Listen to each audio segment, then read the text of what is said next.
तो last episode camp पे हमने देखा था कि हमारा बेखा अपनी आर्मी की टुकड़ी के साथ जैसे ही वहां पर उस ओजे पास के पास पहुंचता है तो वहां पर उन्हें डेड बॉडीज दिखाई देती हैं। तो हमारा बेखा उन लोगों से कहता है कि ये हमारी लोगों का काम है, ये डेथ स्क्वाड के लोगों का काम है, वो लोग आगे की तरफ बढ़ते जा रहे हैं, हमें भी जल्दी से जल्दी उनके पीछे जाना होगा। तो वाइस कैप्टन कहता है कि पहले मुझे यहाँ पर यही शक था कि वो लोग रास्ते में से भाग जाएंगे और इस मिशन को पूरा नहीं करेंगे, लेकिन अब यहाँ पर ये सब कुछ देखने के बाद मुझे आइडिया हो गया है कि वो लोग यहाँ पर ये पूरा करेंगे, वो जरूर करेंगे। तो हमारा बेखा उसे कहता है कि हाँ मुझे लगा ही था कि वो जरूर करेंगे, क्योंकि उनमें से मैं तुम्हें कहा ना कि एक उनमें से परफेक्ट है और वो इस मिशन को पूरा करने के लिए बिल्कुल परफेक्ट है। वो मेरे चेहरे के ऊपर पंच मारना चाहता है, इसी वजह से वो ये सब कुछ कर रहा है। तो वाइस कैप्टन कहता है कि सर इस बात का क्या मतलब है। तो उसे कहता है कि नहीं तुम्हें इस बात की समझ नहीं आएगी, और साथ ही बैकग्राउंड का सीन दिखाता है जहां पर वो केला बचा था और उसने कहा था कि 5 की बजाय अगर 1 चला जाए तो फिर क्या तुम्हें इस बात से कोई दिक्कत तो नहीं है। तो हमारा बेखा उसे कहता है कि मुझे लगता है कि तुम्हें जहां पर कुछ और ख्वाहिश है, तुम्हें पैसा नहीं चाहिए, तो फिर बताओ कि तुम्हें क्या चाहिए, क्योंकि मुझे पता है कि तुम्हारे जैसे लोग पैसे के लिए काम नहीं करते। तो इसी के साथ ही वानो से कहता है कि हाँ मुझे पैसा बिल्कुल भी नहीं चाहिए, मुझे तुमसे फाइट करनी है, क्या तुम मुझसे फाइट करोगे, मैं तुम्हारे चेहरे पर एक पंच मारना चाहता हूँ। तुम्हारा बेका उसे कहता है कि ठीक है, अगर तुम जिंदा बचकर वापस आते हो तो फिर मैं तुम्हारी ख्वाहिश को पूरा करूंगा। तो इसी के साथ ही वो तीनों जो होते हैं वहां पर अपने बॉक्सेस को उठाकर उस जगह के पर पहुंच जाते हैं जहां पर सामने उनके वो बेस होती है। तो वहां पर उसी बेस के दरवाजे को लोगों को उड़ाना होता है। तो वो लोग वहां पर माउंटेन के ऊपर आकर खड़े होते हैं और कहते हैं कि हमें यहाँ पर मंगोल्स के इसी बेस के ऊपर जाकर अटैक करना है। फिर वो लोग अंदर पहुंच जाते हैं और वहां पर जाने के बाद आग लगा देते हैं। वो लोग अपने एक्सप्लोसिव्स को यूज करते हैं, वहां पर आग लगाते हैं। तो उस जगह के ऊपर वो लोग जो होते हैं अपनी आग बुझाने में काफी ज्यादा व्यस्त हो जाते हैं, उन सभी को आग बुझाने में काफी ज्यादा दिक्कत हो रही होती है। तो मंगोल्स होते हैं वहां पर आग बुझा रहे होते हैं, साथ ही वहां पर उन लोगों को ढूंढ रहे होते हैं जिन लोगों ने यहाँ पर आग लगाई, एक्सप्लोसिव्स का यूज किया है। तो इसी के साथ ही वो लोग कहते हैं क्या तुम्हें वो मिले। तो एक दूसरे से वो पूछ रहे होते हैं कि वो कमीने कहाँ पर चले गए हैं, हम लोग यहाँ पर उन्हें आसपास ढूंढ रहे हैं लेकिन वो मिल नहीं रहे। तो जी पर नोवान को दिखाता है कि वो सामने जाकर एक दीवार के पीछे छुपा होता है और सोच रहा होता है कि हम लोगों ने जितने गन पाउडर को यूज किया उसके साथ दरवाजा उड़ाना तो बहुत ज्यादा मुश्किल था, इतने गन पाउडर के साथ हम लोग दरवाजे को नहीं उड़ा पाए, जहां तक कि वो लोग आग को बुझा लेंगे और दरवाजा जो है बिल्कुल भी कमजोर नहीं हुआ। लगता है कि हमें कुछ और करना पड़ेगा, इससे पहले कि सोंगबेक यहाँ पर आ जाए तो दरवाजा भी नहीं टूटा होगा, तो फिर तो बहुत ज्यादा दिक्कत हो जाएगी। तो इस फाइटिंग के दौरान जहाँ पर गोंगनू जख्मी हो जाता है तो जोंगपाल उसे उठाकर लेकर आता है। तो गोंगनू से कहता है कि क्या हम लोग यहाँ पर से निकल पाएंगे या फिर हम लोग यहीं पर मरने वाले हैं। तो वो उसकी तरफ देखता है, उसकी ब्लीडिंग हो रही होती है। तो नोमान उसे कहता है क्या तुम ठीक हो। तो उसे कहता है हाँ, क्या तुम्हें क्या दिखाई दे रहा है कि मैं ठीक हूँ या नहीं,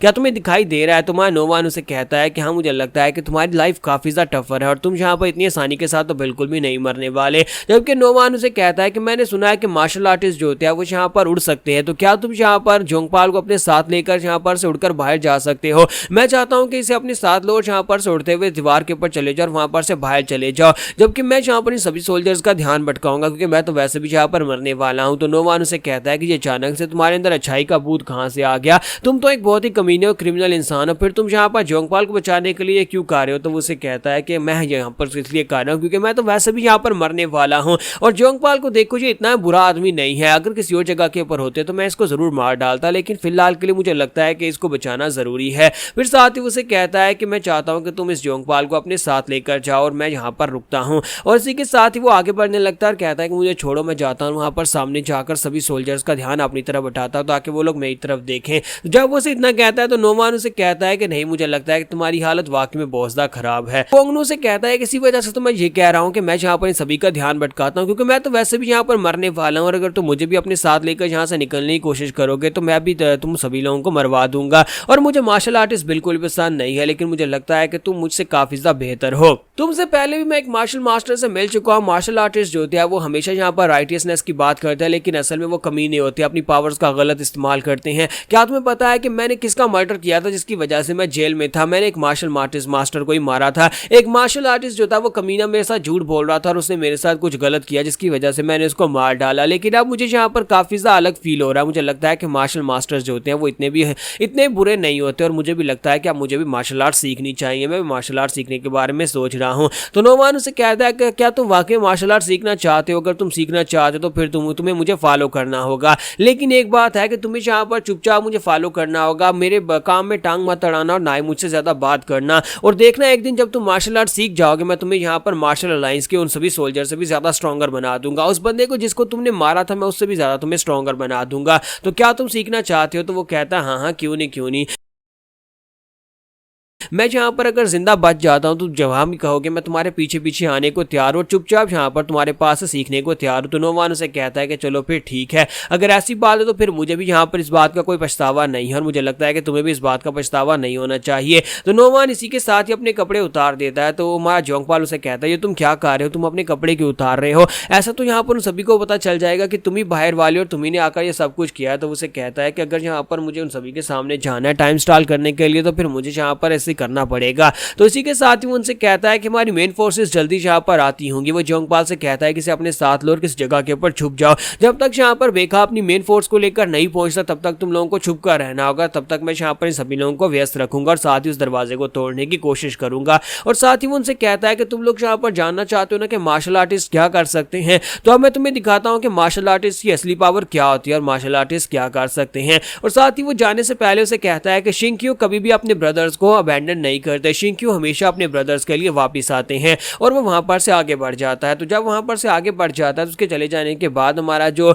जोंगपाल होता है वो कहता है कि इसने यहाँ पर शिंक्यू कहा, ये शिंक्यू क्या होता है। तो इसके साथ ही नोंगनू से कहता है कि तुम्हें यहाँ पर शिंक्यू के बारे में नहीं पता होगा, लेकिन शिंक्यू का एक दूसरा नाम भी होता है। तो वो कहता है क्या मतलब है शिंक्यू का एक दूसरा नाम भी होता है। वो कहता है कि शिंक्यू का दूसरा नाम होता है डिमोनिक कल्ट यानी कि डिमोनिक सेक्टर। तो इसका मतलब यह है कि ये डिमोनिक सेक्टर का एक सोल्जर है, एक मार्शल आर्टिस्ट है। तो मां नोमान जो होता है वहां पर से बाहर निकलता है, सोल्जर्स के ऊपर अटैक करना शुरू कर देता है। वो उनको एक एक करके मार रहा था, जबकि वो लोग कहते हैं कि यहाँ पर सिर्फ और सिर्फ एक ही ओपोनेंट है, तुम सभी लोग इसको मार क्यों नहीं पा रहे, क्योंकि वो एक मार्शल आर्टिस्ट होता है और बड़ी आसानी के साथ उन सभी को मारते हुए आगे की तरफ बढ़ता जा रहा होता है। तो हमारा नोमान कहता है कि और कितनी देर के लिए मुझे यहाँ पर सर्वाइव करना होगा, इससे पहले कि वो लड़का यहाँ पर आए, उस लड़के के आने के लिए मुझे दरवाजे को भी ओपन करना है। अब जबकि यहाँ पर बारूद के साथ और आग के साथ इस दरवाजे को नहीं खोला जा सका तो फिर मुझे जाकर अपनी टेक्निक्स के साथ इस दरवाजे को काटना होगा। और वहीं पर सामने एक बड़ा सा हट्टा कट्टा सा बारबेरियन होता है। तो वो से कहता है कि लड़के अब यहाँ पर तुम्हारी रैम्पेज खत्म होने वाली, तुम यहीं पर इस जगह के पर मरने वाले हो। नोमान बड़ी तेजी के साथ उसकी तरफ ही आगे बढ़ रहा था और कहता है कि ये तो काफी ज्यादा हट्टा कट्टा और काफी ज्यादा साइज में बड़ा लग रहा है, लगता है इसकी स्ट्रेंथ भी ज्यादा होगी, लेकिन खैर यहाँ पर मैं इससे निकल जाऊंगा।